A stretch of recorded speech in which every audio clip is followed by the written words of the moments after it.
to look at their phone and the pictures on their phone. If you think by seeing a photo you're going to learn a lot about a person, then follow them on social media. I'm sure if Mike Babcock requested to follow a few members of his Columbus Blue Jackets, what he did was wrong. He hasn't changed a bit. Two Guys and a Goalie with Gage, Kassian, and Nielsen. Tuesday and Thursdays at noon. Only on Edmonton Sports Talk.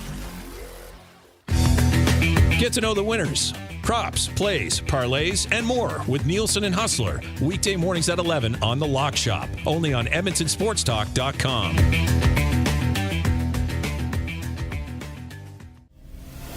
Tom Gazzola and Sean Bell take you on a hot lap around the NHL with Hello Hockey. Saturday mornings at 10. Only on Edmonton Sports Talk.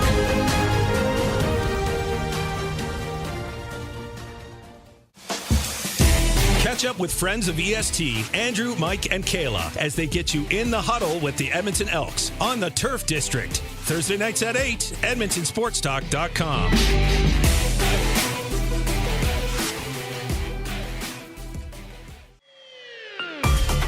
Friend of EST, Eric Thomas, takes you around the track all the way to the checkered flag on Raceline Radio. Tuesday nights at 8 and Saturday morning at 9. Only on EdmontonSportsTalk.com.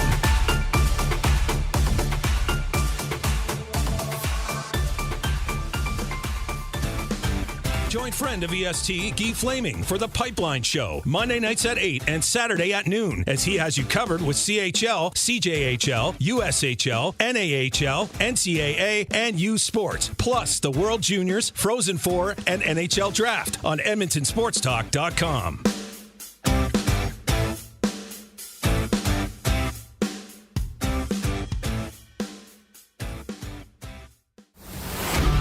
Get all the latest news and takes on everything Oilers with Dustin Nielsen and Tom Gazzola on the Oil Stream. Live at noon, Monday, Wednesday, and Fridays. Only on EdmontonSportsTalk.com. Don't feel like working? Join the Hangout. You never know what you might hear. Weekday mornings 9 to 11 on EdmontonSportsTalk.com.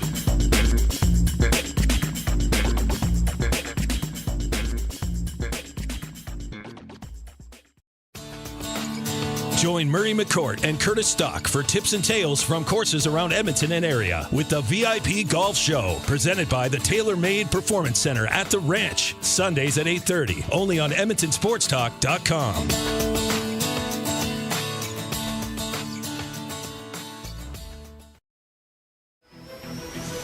The Elks Call is the newest Edmonton Elks podcast located in Edmonton, discussing everything Elks. Join friends of EST, Scout and Catherine, Friday nights at 8 on EdmontonSportsTalk.com.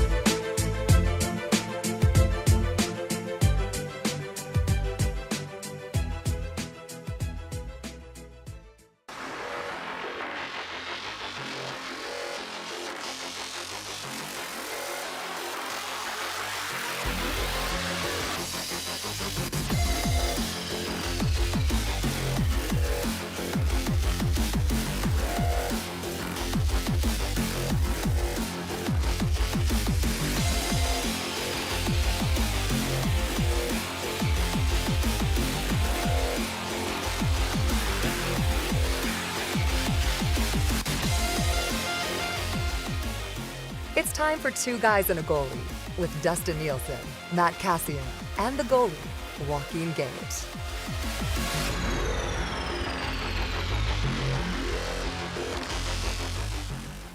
Hi, everybody. Welcome to Two Guys and a Goalie, presented by Cool Bet inside the Popeyes Louisiana Kitchen Studios. Tom Gazzola in for Dustin Nielsen alongside my two good friends and colleagues, Joaquin Gage and Matty Kassian. Cass has got the head bob going.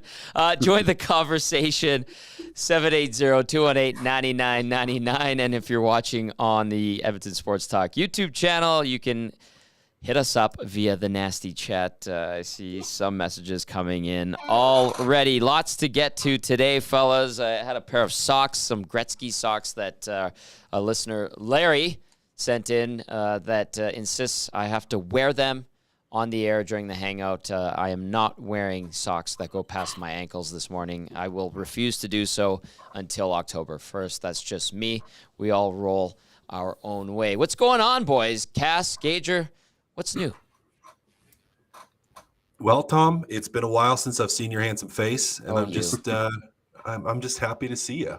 I'm jealous because I don't have an Edmonton Sports Talk hat yet, and I feel like that's first edition, so that's going to be a collector's item. Yep. So you know what, Gager, I'm a little jealous of you right now. It's the only reason I'm wearing it, Cass. Jealous rage. It's the only reason I'm wearing it. I knew this would drive you crazy. I was gonna have an Uber send one out to you, so it knocked on the web, but I didn't know if you were home at the office. So it's probably at your house. Maybe it is. Probably. But, my wife probably took it, and I'm never getting it back. Yeah. Even my son was like, "Dad, you realize that's Fortnite font? Cool." Really? Yeah, kind of is. Yeah, when it kind of looks like the Fortnite font, right? It's a good hat, and Gager's got one, and he's wearing it now, and he was sporting it yesterday. Great photo with your dog, by the way. But Cass, here in the studios, Maddie Iwanek says we've got one for you, so you're taken care of, my friend. Yeah, it's just nice. It's in the box. Maddie's the gatekeeper of all the new merchandise for the time being until we sell it. Not my dog, Tommy. My son's friend's dog. Bruno just I was in the office and Bruno just kept jumping into my lap. So as I was trying to do work and have the game on at the same time. So but sweet dog anyways, and was really intently watching that exhibition game, which I found hilarious. That's why I took the picture. Now, okay, speaking of that game, and like, is your dog good with Bruno? Is this a symbiotic relationship? Because that is your dog's territory.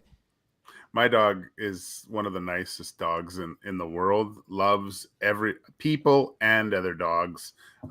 Willing to share. Got a little bit jealous when Bruno jumped into my lap because my dog's like 100 pounds. So my dog in my lap, you wouldn't be able to see me. But he sat right next to me with his head on my lap too. Just, hey, don't forget about me. Right. Typical dogs. So you and Bruno are watching the game yesterday, as were many Oiler fans, if they had Oilers Plus, and there's alternative ways of watching it. Gager, as I pointed out to you. Cass, did you have a chance to watch it? I think you've got an Oilers Plus account, right? Yeah, I watched bits and pieces of it. I wasn't glued to it, I would say. I think now is the time as we start to drill down the rosters a little bit, and the junior players start getting sent back to junior, and things are actually starting to materialize. So I'll be watching a lot more from now on. Was kind of a little bit, I would say, like watching, but not overly watching, especially on the road. You're kind of not expecting a lot. A pretty young group that was out there, but we'll tune in more and more here as we get going. And I think, Tommy, we're gonna have to start doing some pre and post here. Yes.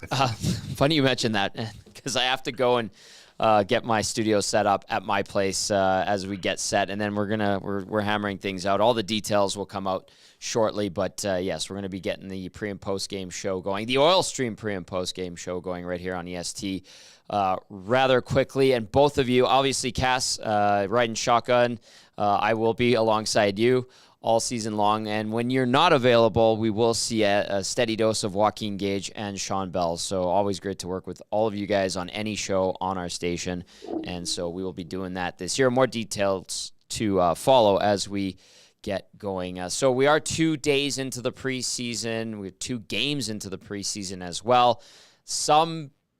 I don't want to say a lot of people, but I'm sure there's a vocal minority concerned about the lack of goal scoring production from 2 completely different Oilers teams that we saw in back-to-back nights in different buildings and cities. What are your takeaways, Gager, from these first 2 games? Again, keeping in mind that these were 2 completely different rosters that played these games.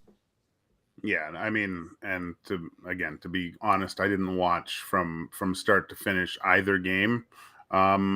Little bits and pieces, seeing just from on the goalie standpoint, like kind of fed to the wolves a little bit yesterday. It's so hard to take anything out of this. You look for little glimpses of something there. I kind of had the ISO cam on Dylan Holloway a little bit. he moved his feet. There was a couple good checks. I'd still think I would expect to see a little bit more from him, though, just the way he dominated training camp last year. But yesterday I found myself watching the Jets more, just because you and we were talking about on Hello Hockey's on Saturday, just the trade with the Kings, and they were kind of the focal point, and seeing what the new guys look like in the Jets uniform, and man, they're going to be a really good competitive team. Great goalies. Laurent Brossoit looks like he can at least mitigate some of the workload that Connor Hellebuck's going to have to do this year. And man, that power play, although against, you have to say, inferior competition, was looking a lot like the Oilers' power play, where there's a lot of weapons on either side, some great goals using defenseman screen, barn in. The Jets looked really, really good. Really, really good. They did exactly what they were supposed to.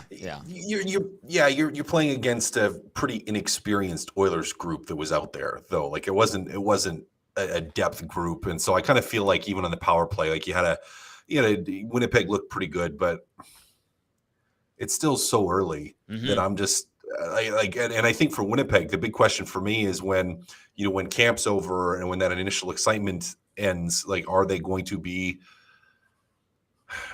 struggling or having the same sort of challenges that they had last year from a personnel standpoint and from a performance standpoint? So it's like because they had a lot of the pieces last year too, and the year before, and they've found ways to do it to themselves where they haven't had success. So it'll be interesting. I mean, I'm not reading into it overly much on either side of it, Oilers or Jets. Give us another 2 or 3 exhibition games, and then let's start to drill down on it. But yeah, I mean, some of those Winnipeg guys, pretty good players, and they are a team that if they're clicking well, they could have a very, very good power play. Absolutely.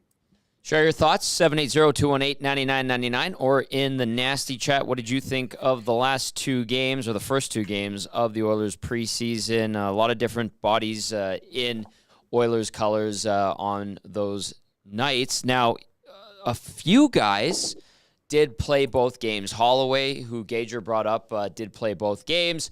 Philip Broberg, you guys, was in both games. What did you think of him getting thrust into action yesterday? It was supposed to be Vinny Desharnais, just going by the morning skate, and then, all indicators were it was going to be Desharnais, but then all of a sudden they pull Philip Broberg off the main group ice, and he has to go early, hop on a flight, and then he finally shifts over to the right side where it looks like he's going to be competing for a spot this preseason, and has to try to adjust on the fly. Like, are you putting him into a tough situation by doing that if you're the Oilers? Do you think that this was pre-planned? What did you think of his performance on, again, a roster, like you guys said, that wasn't exactly NHL heavy with the players and their experience? Well, it wasn't. I don't think it was pre-planned, because you don't pull a guy from your main skate halfway through. So I don't think it was something that they originally counted on. But if you're going to have someone to step in and to play more exhibition games, you want to get more of a look at. I mean, he's the guy. He's the guy. I mean, if he needs to play, especially playing on that offside, if he's going to be playing on his off wing, you want to get some looks at him. You want to see if he's progressed, how he's playing, and maybe you're getting him in a situation that isn't necessarily ideal. I mean, you're kind of not in that game day headspace, and you got to find a way to get there really quick. Yeah. You don't think you're traveling, you don't have any of your stuff ready. I mean, you came to the rink probably without your bags packed for the day trip, even. Not that you're taking too much, right? If anything, just whatever, something to watch on the plane and your suit. But you gotta change that mindset right away. And yeah, he was okay. Again, it's hard in those early exhibition games, especially on the road where you have lighter lineups, to really see how a guy's doing. But I thought he was okay, the chunks that I did see. He's got to find ways to be consistent here. Pretty tough in a game where they took a ton of penalties. Although you get some PK time, which I think is good. So I didn't break down or dissect what I saw of him on that, but that's going to be something from an organizational standpoint I think they're really going to take a look at, is how does Broberg perform on the PK? Because if you're looking at playing him over top of Vinny Desharnais or rotating them or whatever you're planning on doing, Sure. He's got to be able to play in the penalty kill. That's going to be a big part of what he needs to be able to do this season. And at the least, they got a little bit of a look at what he's doing or how he's doing on the penalty kill out there. Gager, like Cass said, they throw him out there in certain situations. They lean on him because he has a high ceiling, and they want to see what they have in him as a young defenseman who's developing that they've been patient with. But how much does his defensive partner, I think he was paired up with Noel Hoffenmeyer for a good chunk of the game, and then maybe got sprinkled in with some other guys, and then just the quality of players surrounding him, how much does that skew how you evaluate his overall performance? To me, it shouldn't, Tommy. He's at his skill level and what he has accomplished, I think, over this short time frame, and even you've seen highlights of what he can do in the American League. To me, I would have expected just a little bit more. Just not dominating the game or anything, but just flashes of maybe taking over certain shifts, and I mean, there were some really good first passes and puck retrievals, and that was good to see.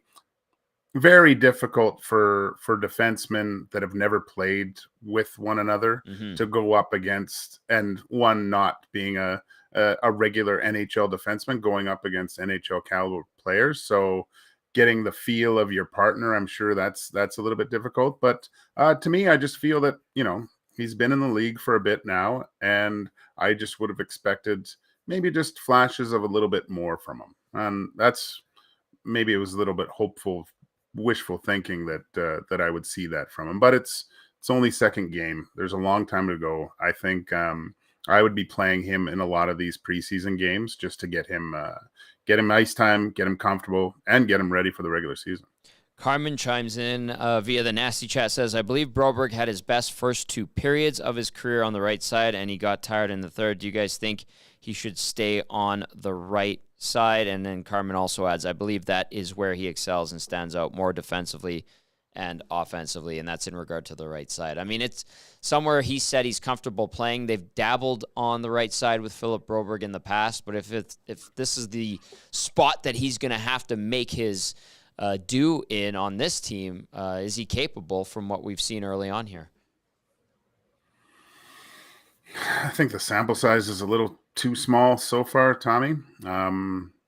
It'd be nice, but again, when you get into the regular season and teams start developing plans to go up against the Oilers, and they know if Broberg's in the lineup, that's something that other teams are going to try to exploit, getting him on his backhand, trying to come out of the zone.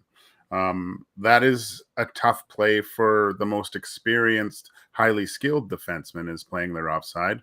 The advantage he has is his skating ability. Like, he gets around so well out there. But again, we haven't seen enough of it. But if he can mature into that position, it can only help. Cass, where do you come out on this one? Yeah, I agree with Gager. It's still not enough sample size here this year yet on that right side. It is tougher to play. And so for those that are kind of like, well, why would it be tougher to play? Well, you're on your backhand side. And so to open up the ice in terms of passing angles, to move the puck to your forehand, you have to expose it to the middle of the ice. So if you think you're on the right wall, your left-handed shot, you have to pull the puck to the middle to be able to open up, to make a cross ice or a play to the middle of the ice, or you're passing it on your backhand, which is way tougher to do. Now, Gager's also right in that his skating, I think, really helps with that, because if you're mobile, it enables you to be able to move to open up those passing lanes to pull it, so you're not just stuck in one spot. But we need to see more. I mean, we need to see him. I think we need to see him play that right side with an NHL defenseman on the left side, like with a full-time guy, someone he'd be paired up with during the season, like Matthias just Ekholm. to see, like Ekholm, right, to see how that looks. Is an example. Maybe Darnell Nurse, whoever it ends up being, give him a look at that, because I want to see how that functions. I want to see how and positionally where he's putting himself in order to make those plays and make those passes. It's just not enough a sample size yet. I know he says he feels comfortable, but what's he going to say? Oh, I'm not comfortable. Like you're not going to go to an interview and be like, yeah, I'm really not going to play that. I'm trying to make this team, but I'm really not comfortable playing the right side. No, you're going to say you're comfortable on that right side. So we got to see if the actions follow what he's saying with it. If he actually is comfortable, we should be able to tell. And 2 or 3 periods just isn't enough to know yet. Yeah, it's 2 guys and a goalie. Oh, sorry, go ahead, Gage. My bad. No, I once played with a guy. He would sometimes throughout the year he would just he would announce it's an all backhand practice. It was usually because he had drank too many screwdrivers the night before and couldn't really function that well. Okay. Really fun. It's whatever. Mark Laforge, old people will remember Forgy. I think he was one of the only guys he's suspended for life from the OHL. Oh, lovely. And so another great guy. He also wouldn't put his contacts in sometimes. What? Because his eyes were too dry from all the screwdrivers. So so he couldn't really see. And so he would just pass on his backhand and take shots on the backhand the whole practice. But then Tyler Wright, who was just a pest, would go and flip pucks at him. But Forgy couldn't really see it, so he thought Tyler really fired it at him. And Forgy would be diving out of the way of these little muffin pucks that Tyler would shoot at him because he couldn't see without his contacts in. Oh, man. The American Hockey League was a different animal back in the day, but good old Forgy. We never did backhand days, but we did sauce days. I love where sauce. it was sauce days. Yeah, sauce only. You couldn't make a pass on the ice. Everything had to be in the air. So yes, mandatory sauce days.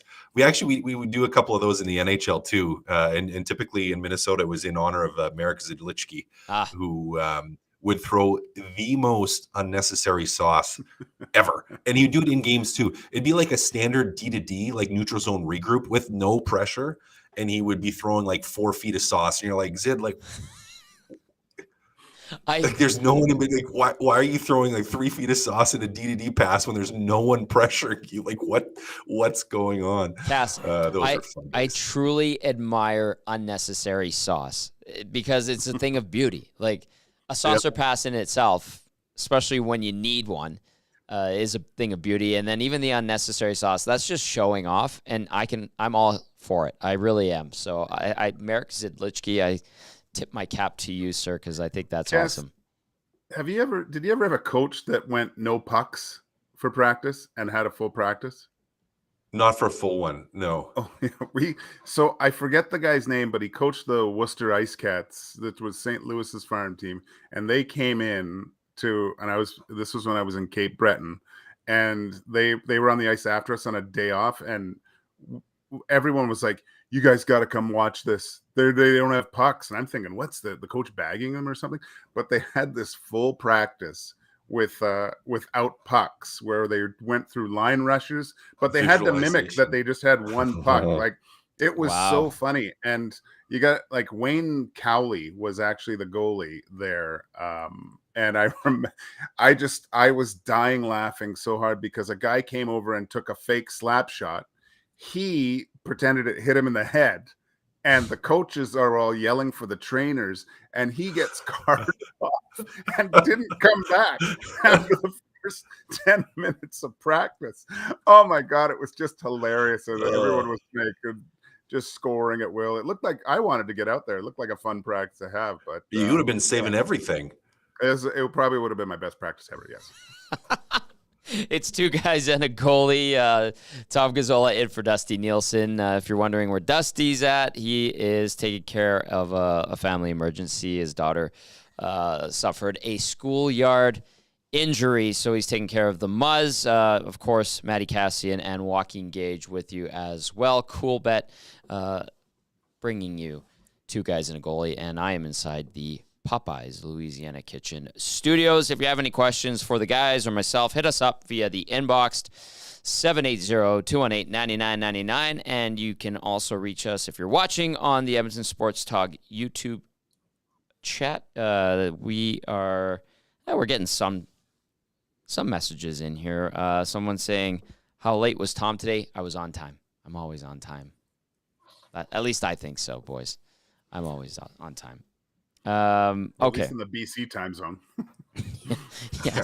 Yes, absolutely. Carmen also says, Tommy, are you confident you can run two guys in a goalie as good as the God Dusty? The answer to that, Carmen, is no.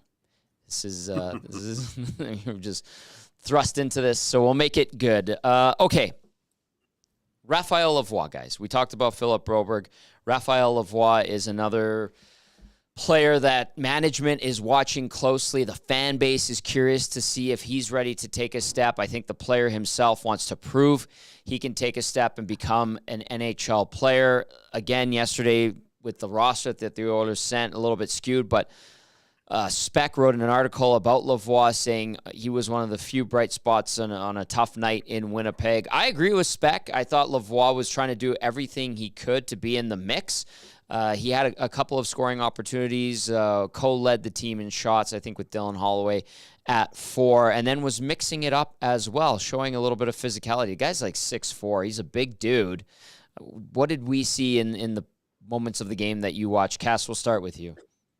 Well, I noticed the physicality, as I think a lot of people did, and you notice his size, which is a huge, huge asset. And if we think, if we're looking at like players out, players in, one of the things that the Oilers, I don't want to say they're lacking, but they didn't get bigger or meaner up front this offseason. Not that they had to, but it is always nice having some size, and some players are going to play with a little bit of physical edge. And players that can play in the bottom six with a little bit of physical edge, but still have some of the tools to be able to put up points. And I think for Lavois, I mean, that's going to be his meal ticket and his bread and butter. So it's great to see him bringing some of that, because for him, he's not going to be a guy, I think, that in his first season is going to step into a top 6 role. Mm-hmm. He's not going to be a guy that steps into a top 6 role immediately. He's going to be a guy that you need to be able to play maybe a few less minutes a night when he gets an opportunity, and you're going to need him to play consistent, and you're going to need him to play physical. I mean, that's one of the things you're going to want to see from him, is using his size to get involved physically. And, seeing that he's recognizing that a little bit already, I think is a good thing. I mean, and that again, if you put it on top of it, he has offensive ability as well. He has the ability to put the puck to the net. He's not afraid to put the puck to the net. To me, that's a great thing. If we look the next couple of years for this team and for this group of players that you expect or that could potentially really impact this team, to me, he's up there. And that size is a part of it, because it's not something they have a ton of, especially up front right now. Gager, to Cass's point, to those that say, why throw Lavois into a situation where he's got to muck and grind, like Cass was saying, and we understand that that's going to have to be a bit of his MO if he's to make this team. But to those that make the argument that he has to be in a skilled position or in a top 9 role even, what would you counter them with? That's the wrong team to come to if that's your skill set. If it's a lot about making it to the NHL, Tommy, is sometimes redefining what it's going to take to make you successful and stay there. From the jump from junior to the American League and the American League to the NHL, you have to find what it's going to take to make you successful. And I think if you sit back and look at the Edmonton Oilers as a skilled guy, look, you're not going to be in the conversation for Hart trophies or Rocket Richards. You're not getting into that top 6 unless it gets decimated with injuries. So how am I going to make this team? I'm going to impose my will on my opponents on a regular basis, use my size, because really, if any, I'm sure that all the guys that are on the cusp of making it, that's the arrow in the quiver that I think the Oilers are looking for most, is a little bit of size in the lower end of the lineup that has physicality, that can provide that body punching style that can wear down other teams consistently, and if getting the chance, hopefully contributing offensively as well. But it's like Cass said, it's I don't think it's needed, but it it'll come a certain time of the year when I think, depending on the competition, they're going to need some pushback from those guys in the lower end of the lineup. You're absolutely right. There could come a point where you need that. But for a big centerman, I mean, and someone, Tommy, that's worried about, well, you want him to be a skill player. Well, yeah, you want him to be a skill player, but you also want him to be able to do other things as well and play physical. And it's like, okay, well, if his toe in the door is that, listen, he can continue to develop that skill side of his game, well, building on a core of, hey, this guy is not afraid to throw the body around, to use his side, to be difficult to play against. I mean, that's a huge asset for a guy that's a centerman. Like he's not stepping in and taking McDavid's job. He's not stepping in and he's not taking Leon's job. So what is he going to do? Well, he's going to be a guy that, if you can reliably put him out there post power play, and he's going to go and give you good minutes, and as Gage said, contribute offensively, because he does have offensive upside. We've seen that in the AHL. We saw it in the QMJHL when he was there. Like we saw it when he was in Sweden. He has the ability to put up points. But if he also has the ability to play physical, I mean, it just makes him that much more of an asset. Like we all, and not even a physical guy, like Bukestad, for example, last year when he came in, bigger body, wasn't overly physical, but was a huge part of the team and the team's success. And it's like, okay, well, if you can replace that with Lavois, and he can play even a little bit more physical, I mean, that's a huge asset. And the depth of this team is going to enable him to continue to actually still play a skill game, not just muck and grind. I mean, I don't like that phrase where he's just going to be a muck and grinder. No, he's not. I don't think he will be, but it's just another tool to add to your game to say, well, he has the ability to play big and physical and a little bit mean.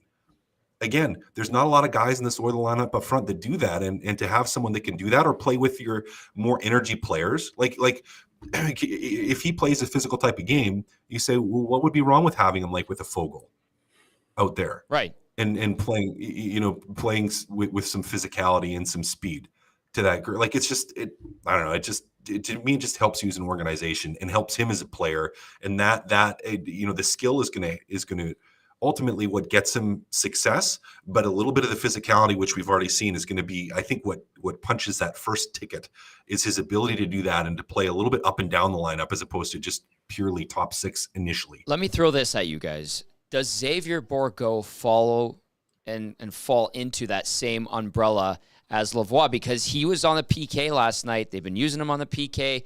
I noticed he's mucking and grinding more. I know that's not his game, and he's not 6'4", he's 6 feet tall.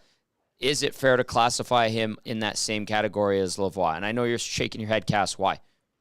Well, because he's not the same. I don't think he's the same style player. I mean, to me, Bourgault, from what we've seen of him, he's a player that will be in your top six, or needs to be, and probably gets there at some point. But I would, if I'm looking between the two, I'd say Lavois is way closer to actually making that NHL transition because of the size and his ability to play that physical game. And I know Bourgault is, working on that side of his game. He's going to get an opportunity to work on that side of the game. To me, the tools that he has transfer to that style less easily than Lavois. So I think he's a little bit further back, and to me, another year of seasoning would be ideal for him, where I kind of say, okay, for Lavois, I mean, this is a year for him to really make an impact and to make that jump and to start playing in the NHL. Bourgault, I think, maybe has one more. Yeah, he's a little bit younger. Gager, how do you see Bourgault in all of this? Yeah, I have to agree with Cass, although it's not great for the show. But yeah, I feel like he needs a little bit more seasoning and just develop that other part of his game, playing against men. Another season isn't going to hurt. Nice to have a little bit of depth, and the last thing you want is a guy up here playing just a few minutes where they can be playing 18 to 22 minutes in the minors or in the American League in Baco and progressing that way. Zedmo hits us up via the Nasty Chat, says bottom six mix is Ryan Fogel, McLeod, Janmark, Sutter, Kajula. To Zedmo, if I were, guys, to suggest that Sutter and Kajula might be unlikely, is that fair? Yeah, I would say so. I mean, I think I would like to see Sutter just because that guy coming in and winning faceoffs and that physical play, but it's going to be I think it's going to be difficult for both those players to make this lineup. It's you have a guy that hasn't played in a while. Caggiula is well traveled. You know what you get from him. I just think there's a higher skill level with some of the other guys that are battling for that kind of last roster spot. So no, I'm not sure, but 100% sure, but I just don't see them both sticking around. I don't see Caggiula sticking. Yeah, Caggiula's not sticking. To me, Sutter, and I've said this from the beginning and still after the first couple of games, ideal situation for him is you get him on a two-way deal. And he clears waivers, you send him down, and you have a veteran guy that can play center, play for you in the AHL, that if someone gets hurt and you need that stable guy to come in, that he can do that and step in if needed. Yep. But to me, it's like when I think about the future, not just this season, but this season and beyond, I'm like, okay, you want to have some of your young guys be able to step in, and Lavois is a great example of that, of a guy where it's just like, well, no, you want him to have that position. Now, if it's going to be someone that's going to be sitting and watching games from the press box and in and out of the lineup, well, then, yeah, I mean, you still want Lavois playing a lot, whether it's in the NHL or the AHL. And so you have a little bit more flexibility with a guy like Sutter to not worry about him in that position or that role if he's, playing limited minutes or in one, out one.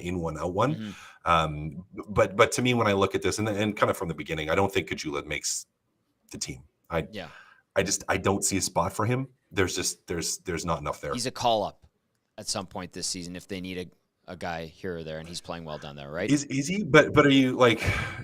Do you have other guys that are going to fit that bill? Well, maybe Lavois, right? Like does maybe he beat out Pedersen? Does he beat out Holloway? Does he Peterson, beat out Janmark? Like Peterson? Sorry. Like I don't know. Yeah. Keep those texts coming in at 218-9999, and you can also reach us via the Nasty Chat if you're watching on the YouTube channel. This text comes in from Louis, says, thinking about the Muzz, hope she's okay. We absolutely hope she's doing okay as well. That's why I'm in for Dusty with the boys here on Two Guys and a Goalie, brought to you by Cool Bet. When we return, gentlemen, we will discuss the Heritage Classic uniforms that were unveiled today and your thoughts on all of this, because they're getting dragged through the mud right now. People hating on the Heritage Classic uniforms. We'll get your thoughts, and we might talk about a certain coaching situation that is not good right now as well, right here on Two Guys and a Goalie on Edmonton Sports Talk. The Lock Shop. We've been doing this for a long time. We spend all this time salivating over the season. Sometimes, if you haven't learned your lesson, you go hard betting on week one, and then we get ready to get into week 3 of the season going, what the hell were we talking about for a month leading into the season? Because everything we thought was the case was wrong. So I always tread a little lightly, and I try not to make these so definitive takes. Things can change very, very quickly, or maybe they have, and we just haven't seen it yet. The Lock Shop with Nielsen and Hustler. Weekday mornings at 11, only on EdmontonSportsTalk.com. Catch up with friends of EST, Andrew, Mike, and Kayla, as they get you in the huddle with the Edmonton Elks on the Turf District. Thursday nights at 8, EdmontonSportsTalk.com.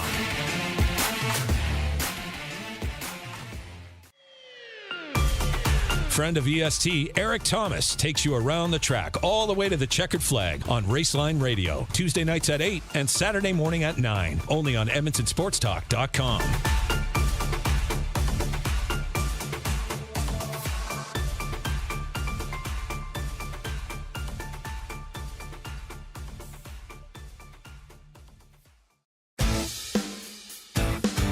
Join friend of EST, Guy Flaming, for the Pipeline Show, Monday nights at 8 and Saturday at noon, as he has you covered with CHL, CJHL, USHL, NAHL, NCAA, and U Sports, plus the World Juniors, Frozen Four, and NHL Draft on EdmontonSportsTalk.com.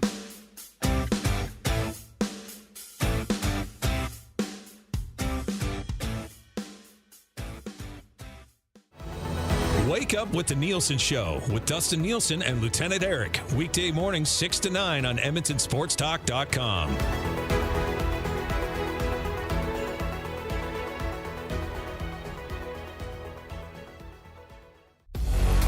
Get to know the winners, props, plays, parlays, and more with Nielsen and Hustler. Weekday mornings at 11 on The Lock Shop. Only on EdmontonSportsTalk.com.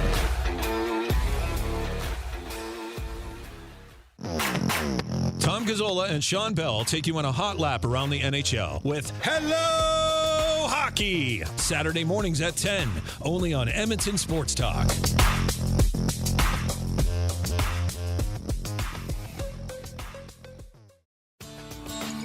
Join Murray McCourt and Curtis Stock for tips and tales from courses around Edmonton and area with the VIP Golf Show, presented by the Tailor Made Performance Center at the Ranch, Sundays at 8:30, only on EdmontonSportsTalk.com.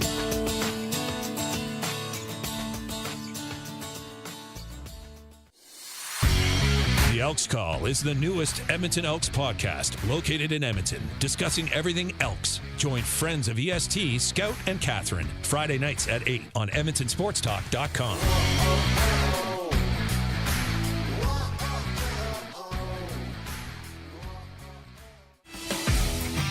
Don't feel like working? Join the Hangout. You never know what you might hear. Weekday mornings 9 to 11 on EdmontonSportsTalk.com.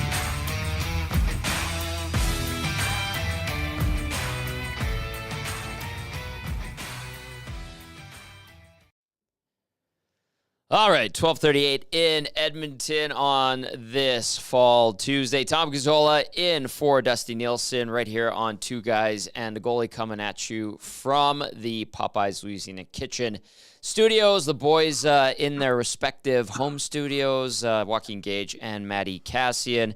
Two Guys and a Goalie, of course, brought to you by our good friends at Cool Bet. We highly encourage you to get in on the conversation. Text us 780-218-9999. And if you're watching on the Edmonton Sports Talk YouTube channel, you can also get in on the nasty chat, keeping tabs there. McJesus says Holloway, McLeod, Lavois, Janmark, Ryan, and Fogle is the bottom six.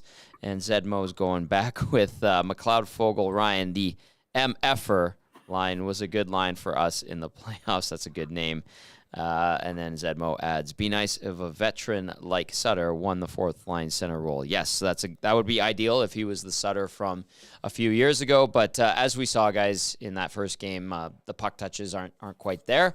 But we'll see if that progresses as he continues to get some ice time. All right. Any final thoughts on what we've seen in the preseason before we move on into what we're going to see at the Heritage Classic? Just be patient. Everyone's freaking out already. Too early. I'm Come kidding. on. It's so early. Even I was even freaking out a little for a split second there. I was like, "What's going on here?" But no, it's preseason. I can't believe how invested I am already. But You're hooked. I gotta cool it, Tommy. Yeah. I gotta cool it. Hey, Gage, we got a text that came in and said Sutter will be the Oilers' best right shot bottom six guy by December 1st. Cass, are you buying that? No. That's fair. No. I understand. No. Is it possible? Of course. Do I think that's what it's going to be? No. Yeah, fair enough. Okay, let's dive into these Heritage Classic uniforms that were unveiled. Of course, late October, we'll watch the Oilers take on the Flames down at Commonwealth Stadium, celebrating the 20th anniversary of the original Heritage Classic, which will be a cool event. This will be my third one, I believe. Cass, I was at the Vancouver one where you took warm-up, didn't get to play, and then I covered the 1 in 16 between the Jets and the Oilers. I'm going to read this from the doc that says, the negative Heritage Classic jersey reaction shows that Oilers fans are incredibly boring, wanting to rehash the same stuff over and over and over and over again. It's holding on to the glory days mentality, and it's sad. These kits are rad, and I'm glad that they are expanding into the greater hockey history of this city. That comes in via the doc. Who wants to take a crack at the Heritage Classic jersey first? Go for it, boys. I like it. The only adjustment I would make is go with the matte finish leather helmet look. Ooh. I think that would look kind of cool. instead, just instead of the blue. Tom, once the TV lights of Commonwealth hit those jerseys, I think everyone's going to see them, lack of better, in a new light. Mm-hmm. They're going to Literally. pop on the ice when those guys are flying around in them. Yeah, the only change I would make is the adjustments to the helmets and give them that. Some NFL helmets now have that matte finish where I think that would really look kind of cool. But from a distance where we're going to see them, I think the whole kit is going to look really, really good. Cass, I don't understand the hate, Tom. I don't. I'm with you. Like, I like them. Me too. I like Calgary's. I'm like, oh, they didn't change enough. Like, they don't look bad, but I'm like, oh, they kind of just slightly change the color, but they're really similar.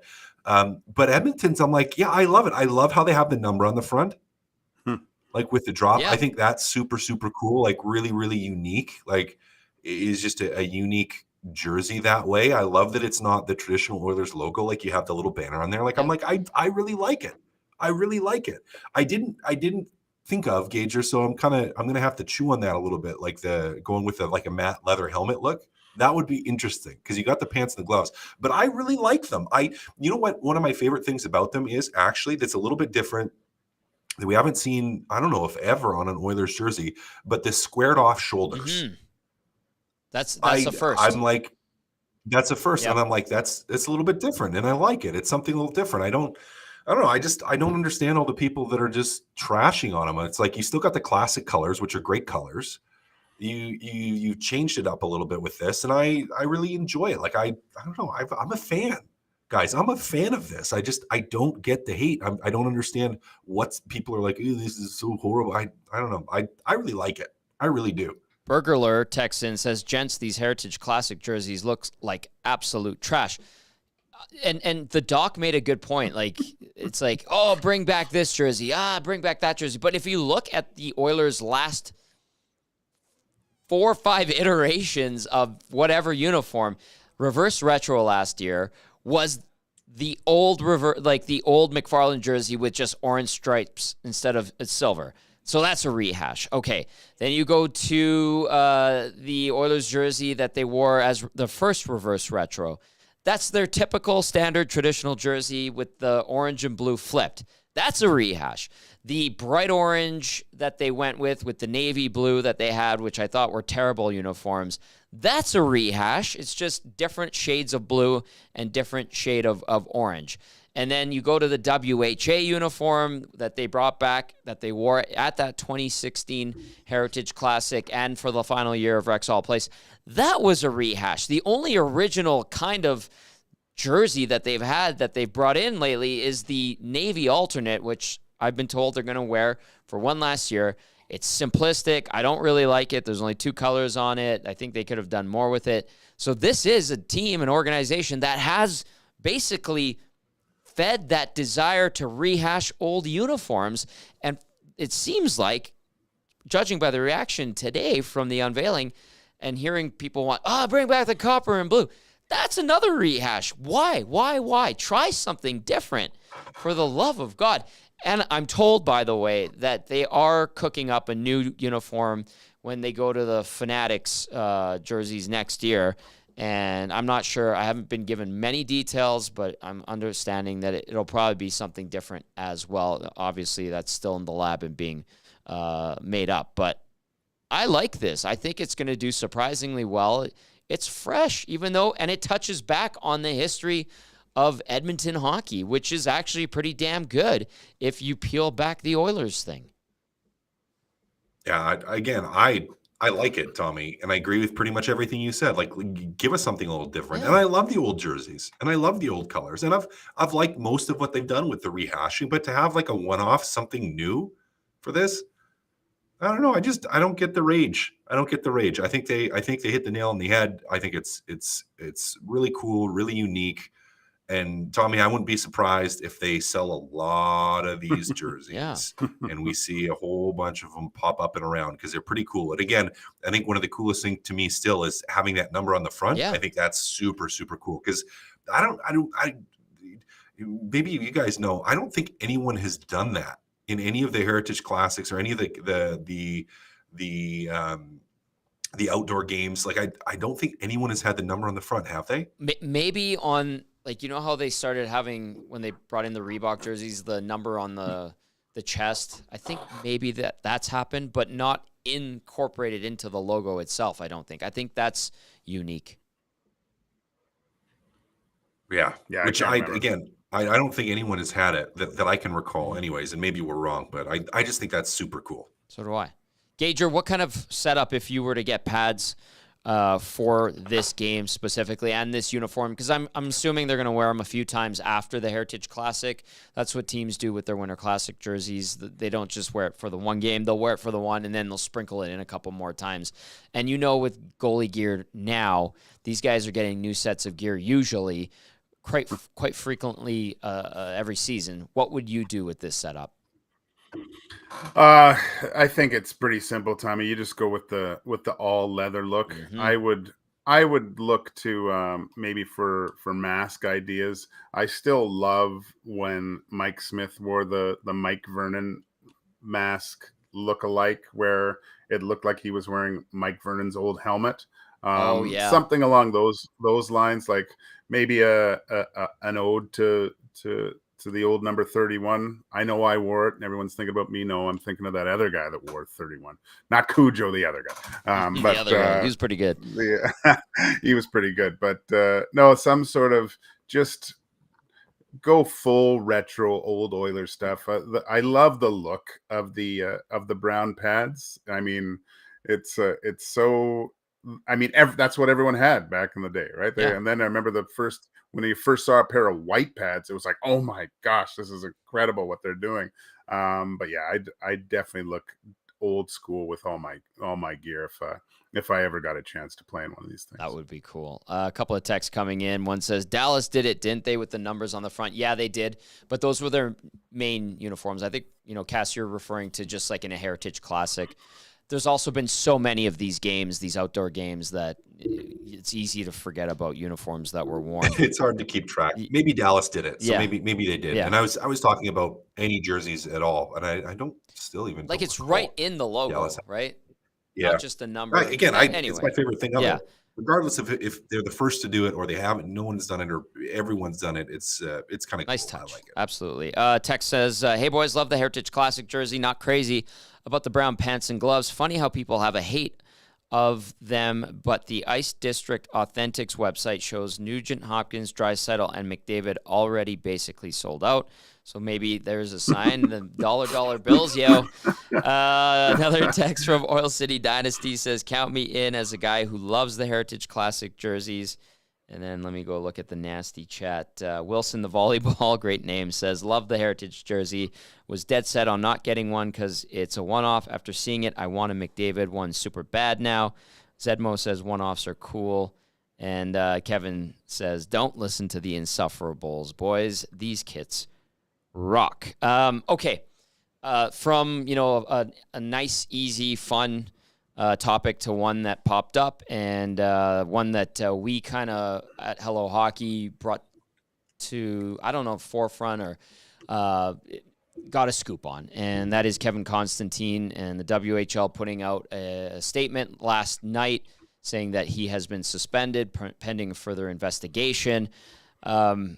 Listen, you guys are connected in the hockey world. Obviously, we know some people. Belzy's super connected in the hockey world, and he got a tidbit about an incident that's, again, being investigated. If it, alleged incident, if it is true, this is awful.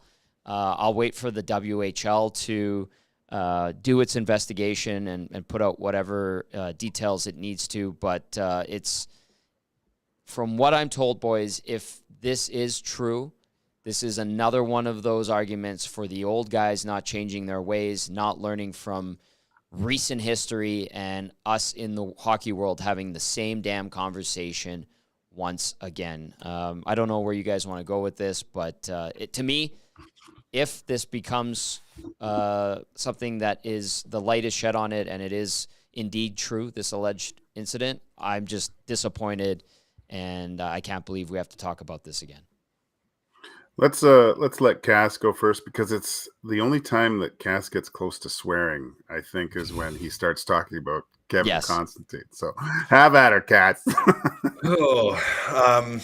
Have they said, or did you guys talk about what the alleged incident was? No. Has there been any information? I'll just quickly go over the release that came out from the WHL here, and then the statement it made, because like it didn't go into details. It says Western Hockey League announced that Wenatchee Wild head coach Kevin Constantine has been suspended pending an investigation into alleged violations of WHL regulations and policies. The excerpt I'll read briefly says Constantine was suspended Sunday after WHL's independent reporting channel received a complaint regarding his conduct. Constantine is not permitted to have any contact with any member of the organization, including players, while the matter is being investigated. The WHL's Independent Player Advisory Council is conducting an investigation into the allegations. The independent investigation began Sunday when the complaint was received. Upon completion of the investigation, the Player Advisory Council will provide a report to the WHL commissioner, who will then make a determination on any further disciplinary action. Yeah. Okay. So a couple of things. As I typically try to do, you need to let the investigations run the course, and you need to find out the truth and hope the truth comes out. And if it's real and it's true, then hope the consequences are appropriate. But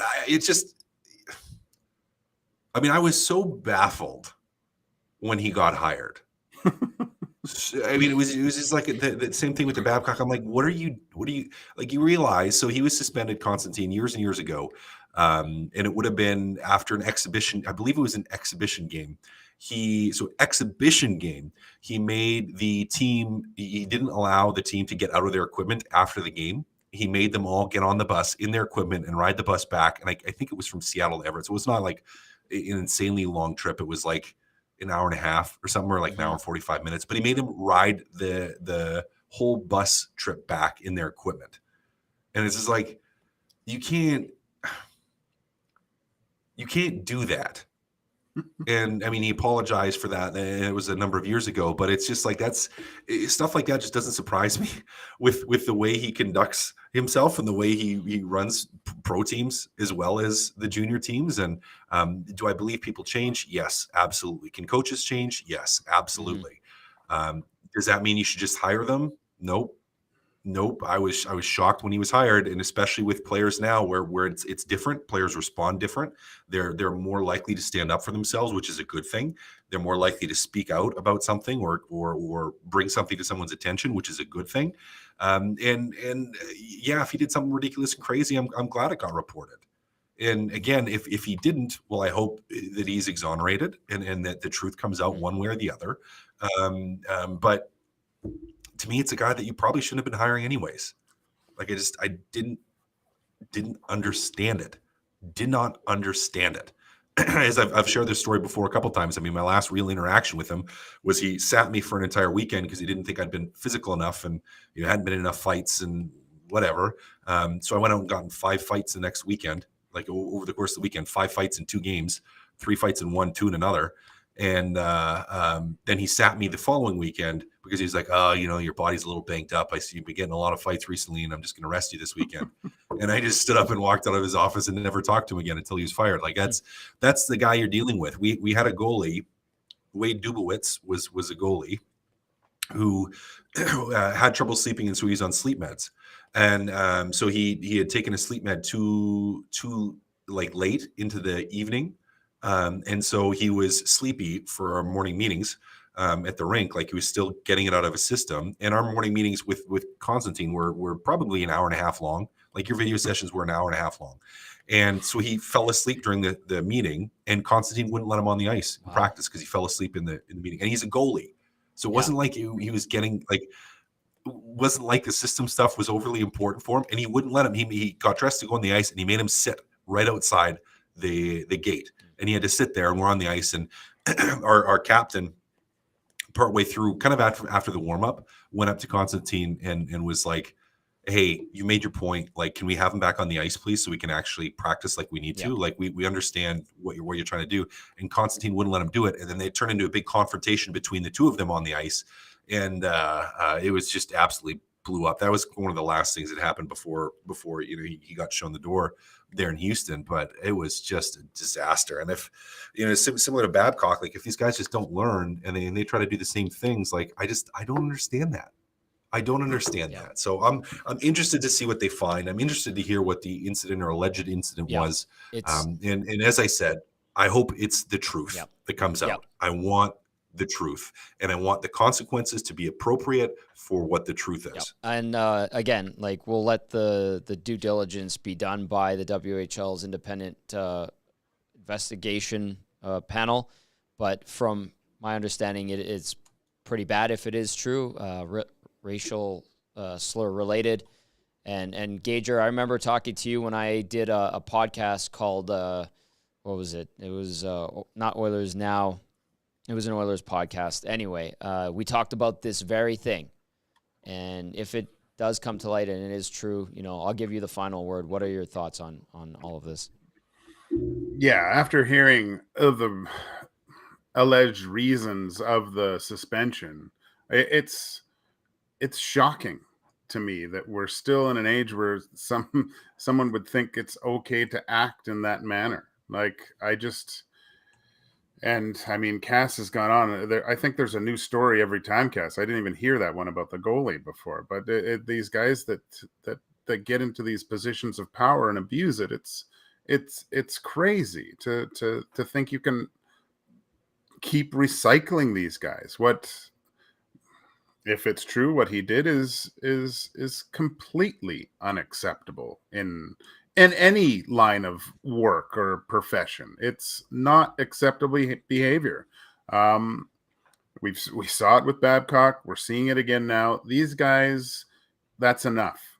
3 strikes, you're out. 1 strike, you're out with what Constantine just did. He shouldn't be allowed to be in a position to influence young people in their profession. He's not mature enough to handle something like that, and he just seems like not a good person.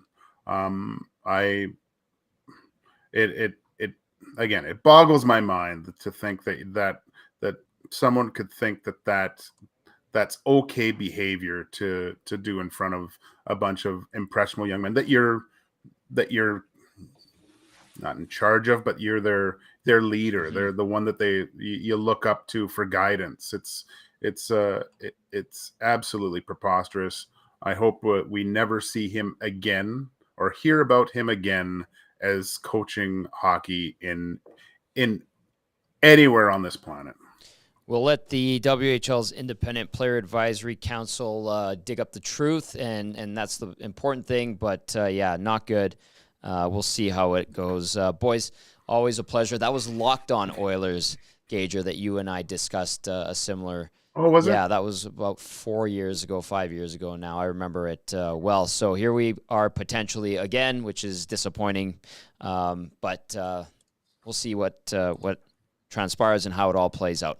Having said that, outside of that, great show. Thank you guys for putting up with me, filling in for Dusty, taking care of Elizabeth, who had an accident on the playground. Hopefully she's okay. Best wishes to the Muzz, as hopefully she has a speedy recovery. Gentlemen, we'll do this all over again in different formats on different shows on Edmonton Sports Talk very, very soon. That does it for Two Guys and a Goalie. For Joaquin Gage, I'm Matt Kassian. I'm Tom Gazzola. Thanks for tuning in. We will talk to you right here on EST tomorrow.